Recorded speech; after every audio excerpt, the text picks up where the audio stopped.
interesting when you talk about sort of a global resistance to Trump led by the great Trudeau. You remember back in 1983, toward the very end of his prime ministership, Pierre Trudeau tried such a thing. He didn't like Ronald Reagan, and he went on this peace tour. And everybody was, who is this Canadian fool? Yeah. Nobody was even slightly interested in it. They were quite concerned about Ronald Reagan. In the end, I think most of them ended up quite impressed by him.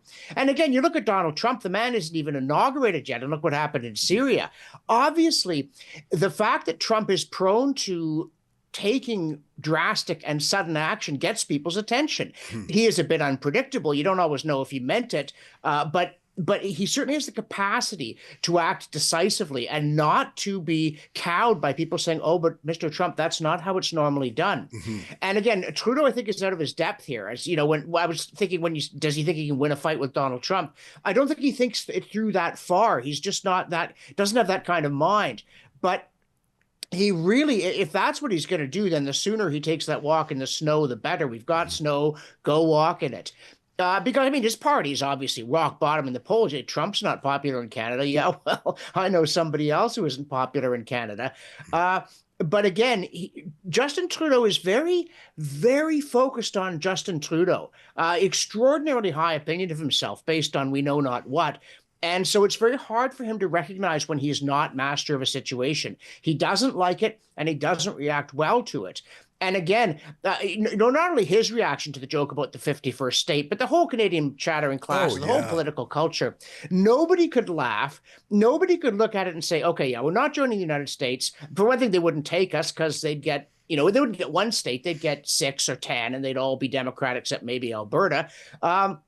But hey, let's think about our federation. Let's use this as a useful way of asking ourselves, well, if we were to rethink our federal system, if we were to look at the strengths and weaknesses and compare it to the United States, maybe our Senate could work more like theirs. Maybe we should have more provinces. This is one of my particular bugbears, that we should split up Ontario and Quebec into 5 provinces, BC into 3, Alberta, Saskatchewan, Manitoba into 2, even Newfoundland and Labrador. And then we could have a Senate with 6 senators from each province. They could be elected by the provincial legislatures. There are a lot of things we could do. So we could have taken Trump's ham-fisted remark. Like, Trump says stuff like that. You don't take it that seriously. But we could have then said, okay, but let's talk about the federation without doing the usual rather stupid Canadian thing of saying, now, we need some bold new ideas that are exactly like all the ideas we already had. And what if we did want to do things different? Even I mentioned, because I did a documentary on this back in 2016, the Australian system for dealing with deadlocks between the Senate and the House, which is really ingenious. If they absolutely get to loggerheads over a piece of legislation, you dissolve them both and have an election. If they're still stuck, they sit as one body and vote. And this never happens because everybody can do the math and see where it would end. Yeah. So you can have a Senate that represents the territories and the states there, the provinces here, effectively real input, and yet not undermine the fundamental cornerstone position of the House of Commons. But did we talk about any of that? Or did we go, oh, Trump said we become the 51st state, wah. I mean, seriously, are we grown-ups? Anyone who's watched a Trump rally, and by the way, most Trump derangement syndrome folks have not. If you come, first of all, first thing you'll see about a Trump rally is that they're long. He'll talk for 45 minutes, an hour, sometimes 90 minutes. The second thing is he's a natural storyteller and entertainer. And many people remark on his comedic timing. Like, you've just got to realize the guy's a jokester. And so when he publishes a tweet like he did, calling Trudeau the governor of the state of Canada, it's a joke. And you can be offended by it, or you can fairly say, well, that's not that funny, but you got to know it's a joke. But here's the thing. Here's one more thing about Trump, if I may. And listen, we all have our opinions on the guy, but you tell me if you agree with this, John. I say that Donald Trump is quick to anger, but quick to forgive. You might recall when he was in a real war of words with the New York Times, like just going hard at it. Well, the owner of the New York Times, a Mexican oligarch named Carlos Slim, flew up to the States, bent the knee, they had dinner, and Trump published a photo positively effusive about his new friend Carlos Slim. Think of Kim Jong-un, Trump threatening him, but then they meet and they sort of hug it out. Trump's a deal maker. And I think that Trudeau knows how to prickle Trump and poke him, but he doesn't know that there's one word Trudeau has never said. Not that Trudeau has to say, I'm sorry, But Trudeau has never actually swallowed his pride in his life. Let me show you that Trudeau prodding Trump as being stupid and his voters being stupid and thoughtless and sexist. Take a look at this. Thank you for your thoughtfulness. I hope some of the things I said actually, pierce through the haze of challenging situations everyone's in.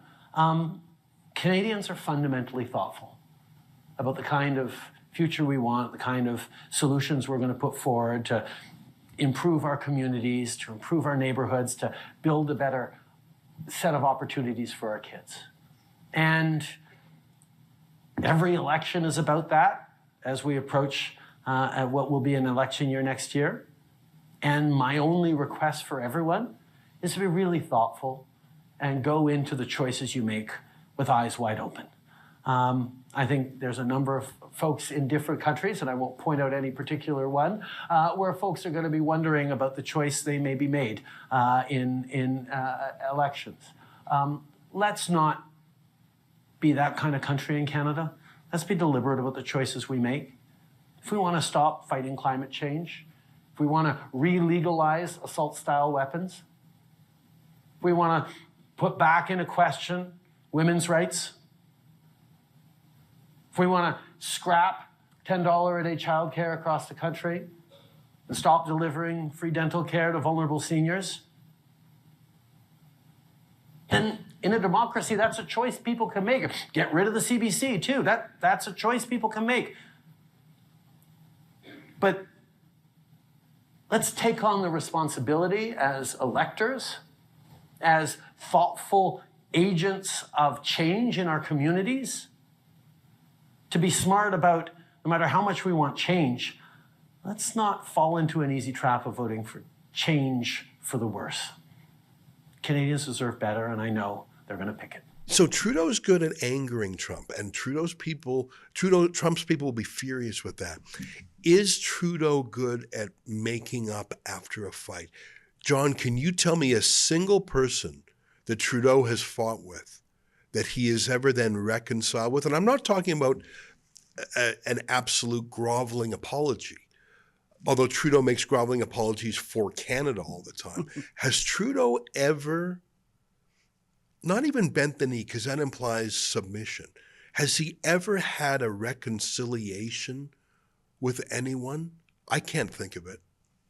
Yeah, I mean, he's very good at apologizing for other people's misdeeds, but he can't do his own. And one of the things that's a sign of a narcissist, they have a huge discard pile, right? And so Trudeau, he does not forgive, and he does not forget. And one might say of Trump, you could praise him for his quick to anger, quick to forgive, or you could say he's kind of childlike. But whatever you think of it, there are ways of taking advantage of the fact that the man is known to be this way.